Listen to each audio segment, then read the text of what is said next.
pagó. El hijo que chocó, que andaba borracho y que lo entambaron, pues tuvo que ir el papá, y entonces después de poner su cara de vergüenza y todo lo demás, ¿verdad?, tuvo que pagar una lana para que el hijo saliera absuelto, para que saliera, para que ya no estuviera encarcelado. Nosotros fuimos así.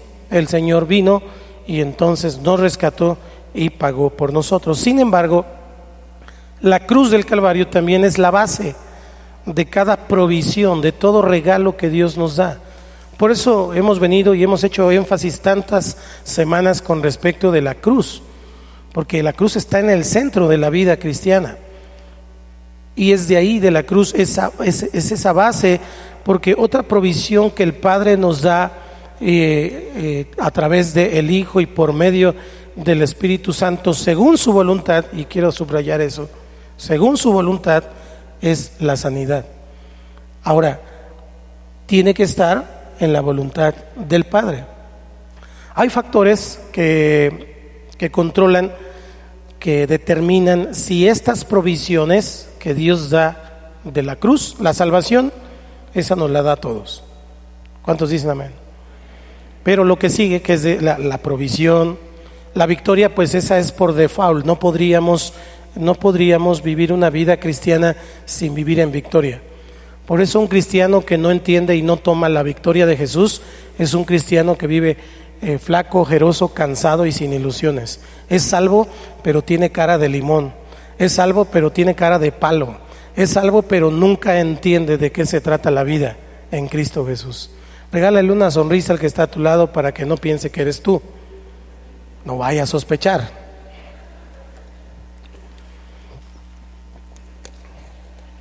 La provisión, la victoria, la sanidad proviene de esa misma cruz, pero hay factores para que estas promesas, estas bendiciones, regalos que Dios nos da, puedan ser ejecutados en nuestra vida. Por ejemplo, puede ser que no tiene fe y cree que es salvo, pero no tiene fe para ser sanado. Tiene fe para que sanen otros, pero no tiene fe para sí mismo. Otra situaciones en nuestra vida que impiden que el Padre sea tan generoso, porque el Padre es generoso y el Padre siempre nos quiere dar, el Padre siempre nos quiere bendecir, el Padre siempre quiere hacer lo que dijo que iba a hacer con nosotros, pero hay cosas que lo impiden en nuestra vida, nuestro temperamento, nuestra conducta, el guardar rencores, el relacionarnos con los demás de una manera inadecuada. Todo eso son factores. Hay otros factores escondidos, hay otras cosas dentro de las personas que impiden estas provisiones. ¿Por qué no he recibido lo que he pedido en oración? Hablando de provisión, pues necesitamos revisar, cada uno necesita revisar cómo está viviendo. ¿Por qué no vive en victoria? Pues porque finalmente a lo mejor no ha entendido o comprendido de qué se trata la victoria. Porque algunos piensan que vivir en victoria es vivir toda la vida sin que nada les pase. Pero se nos olvida que la victoria en realidad se disfruta cuando ya íbamos perdiendo 3-0 y de repente metemos uno y luego metemos otro y luego metemos el tercero y luego metemos ya casi al último minuto el gol de gane. Cómo se disfruta la victoria. Así estábamos. Y usted no se ha dado cuenta que a lo mejor de ir 3-0 ya va 3-1. Pero dice, ay, todavía voy perdiendo. En lugar de enfocarse en meter el segundo, en lugar de enfocarse en meter el tercero.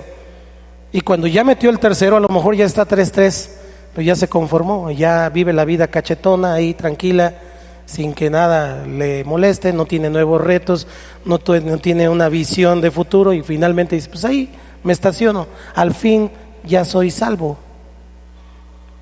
Entonces ya no gana almas, ya no tiene un reto en la vida y finalmente pues no experimenta el 4-3. Estoy hablando muy futbolero esta mañana, creo que está jugando la selección. Así que necesitamos comprender esto. Esto entonces, aunque hay factores que de repente son barreras para recibir todas estas provisiones que vienen, que fluyen de la cruz, no debería entonces de frenarnos a nosotros en la oración de fe, en pedirle al Padre, aunque yo sé que a lo mejor todavía no ha llegado o no veo que llegue, no debe de detenernos. Nosotros tenemos que seguir orando por esa necesidad, por esa persona, por esa sanidad, y entonces eso provoca en nosotros una confianza. Tenemos que confiar en el Señor, pero no podemos manipularlo. Cuando usted y yo confiamos en Dios, tiene que ser totalmente. Quiere decir que Él lo va a hacer cuando Él quiera, como quiera y de la manera que a Él bien le parezca. Porque nosotros a veces queremos que lo haga cuando nosotros queremos, en el momento que nosotros decimos y de la forma que nosotros le dijimos que lo hiciera. Pero no lo podemos manipular ni hacerle manita de puerco. Dios no va a cambiar a una persona como yo quiera que cambie, la va a cambiar como Él quiera que sea. No la va a moldar a mi gusto, la va a moldar a su propósito. ¿Vamos acá? Dile al que está a tu lado, ahora entiendo todo.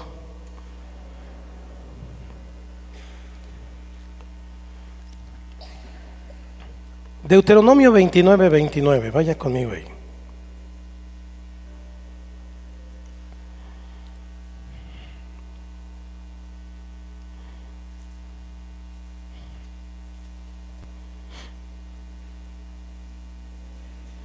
Una, dos, tres. Las cosas secretas pertenecen a Jehová nuestro Dios, mas las reveladas son para nosotros y para nuestros hijos para siempre, con un objetivo, para que cumplamos todas las palabras de esta ley. Hay cosas que el Señor va a hacer en tu vida, hay cosas que el Señor va a permitir en tu vida o en tu casa o en tus situaciones, porque Él tiene un propósito, hay un secreto. Hay cosas en esta vida que nunca vas a entender por qué. Y siempre te vas a quedar con esa situación, ¿por qué? Pues así, con esa cara de what, con esa cara de qué, porque nunca la vas a entender. Son cosas secretas. Hay muchas cosas que son de Dios, que Él sabe por qué permite, por qué pasan. La Nueva Traducción Viviente lo dice de esta manera: el Señor nuestro Dios tiene secretos que nadie conoce, no se nos pedirá cuenta de ellos. ¿Estamos acá?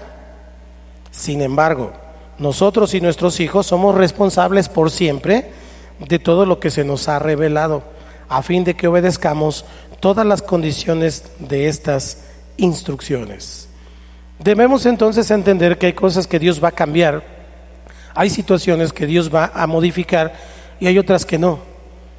Yo no veo en la Biblia, a lo mejor alguien oró por Nabucodonosor, pero yo no veo en la Biblia que en algún momento haya hecho una oración de fe, aunque sí expresó el alto Dios. Él hizo esa expresión cuando hablaba con Daniel. Pero hay situaciones que Dios permite, hay situaciones que Dios ha dejado que pasen, que ocurran, porque Él tiene secretos. Una enfermedad, un asunto en una persona que a lo mejor nosotros pensamos que es una buena persona, que no le hace daño a nadie, y de repente no tomaba, no fumaba, no se drogaba, no hacía nada, y se muere de cirrosis. Nada que pudiera parecer una situación que tenía que ver como una consecuencia. ¿Sí me estoy explicando? ¿Por qué nos decimos? ¿Por qué? ¿O por qué un niño se tiene que morir? ¿O por qué una persona va al trabajo y de repente es un buen hombre, es un buen esposo, va al trabajo y alguien lo atropella o choca con su auto y ya no regresa a su casa? Son cuestionamientos que nunca vamos a saber el por qué aquí. Un día ya en su presencia vamos a conocer todo. Amén, hermanos. Son secretos. Nosotros tenemos que recordar que Dios es Dios, sigue siendo Dios, ha sido Dios, es Dios y seguirá siendo Dios. Por los años de vida que Él te permita estar aquí, usted y yo no tenemos ni siquiera el menor derecho de cuestionar a Dios en ninguna situación, aunque todos lo hemos hecho. Ese es uno de nuestros pecados, que también Dios ha pasado por alto. El asunto es que si todavía me sigo cuestionando o lo sigo cuestionando al respecto, es una cuestión permanente que no permite que Dios pueda traer lo que me quiere dar. Si yo lo cuestiono, si yo estoy en oposición, entonces finalmente es una barrera que se está poniendo enfrente de lo que Dios quiere hacer. ¿Por qué me haces esto a mí? Si yo te sirvo, si yo te alabo, si yo hago esto, si yo. Y entonces el yo aparece y Dios lo hace a un lado. Son cuestionamientos que tal vez nunca vamos a conocer, pero Dios ya nos ha revelado, y lo que nos ha revelado, eso sí lo tenemos que poner en práctica nosotros, nuestros hijos y todas nuestras generaciones, porque de ahí entonces va a venir nuestra bendición. Hay 3 hechos principales que muestran que la sanidad del cuerpo es una parte íntegra, está incluida en el propósito del Padre en la obra del Calvario. La sanidad del cuerpo, estoy hablando de sanidad física. ¿Vamos acá? Vamos a ver, número 1, Dios ha establecido el principio de sanidad, ese principio de sanidad en la muerte y en la resurrección de Jesús. ¿Cómo? ¿Dónde lo vemos? Es muy sencillo entenderlo. Jesús, dígame cómo murió Jesús.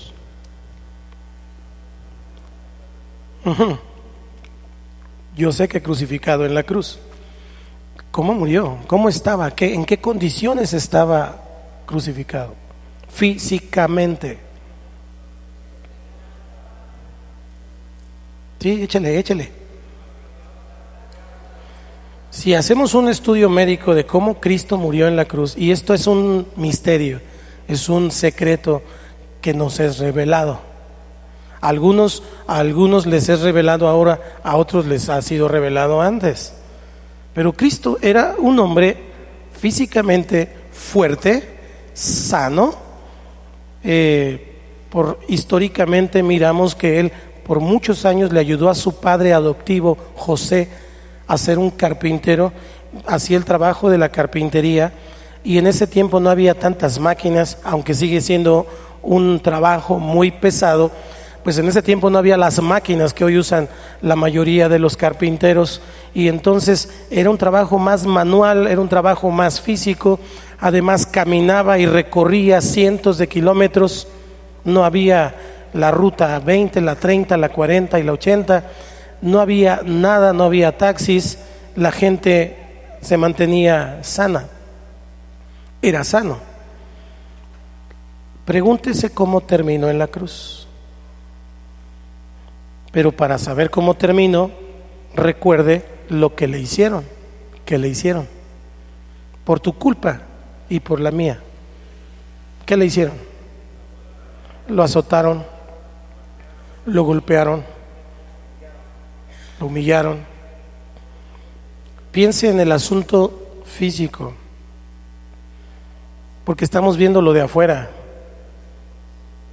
pero hubo dentro de él, a través de las contusiones y de los golpes, desangramiento interno, huesos que estaban ahí golpeados, situaciones dentro de su cuerpo que lo mandaron a la cruz, y que estaba en la cruz contusionado y, por decirlo de esta manera, roto por dentro. De ser el hombre tan fuerte y tan sano, los soldados romanos lo azotaron tan salvajemente, tan fuertemente, de una manera increíble. Ya hemos hablado de esto, el rostro desfigurado, que finalmente en ese sentido estaba enfermo. De ser sano, fue enfermo. Vea al hombre englobado en todo esto. Dios puso un hombre sano en la tierra que luego se enfermó y que vivía atado a la enfermedad. Cristo va roto, va desangrándose, va contusionado, va con un montón de situaciones dentro de su cuerpo físico en ese trayecto hasta finalmente entregar el espíritu. Pero ¿qué pasó después? ¿Qué pasó después del tercer día? No oigo.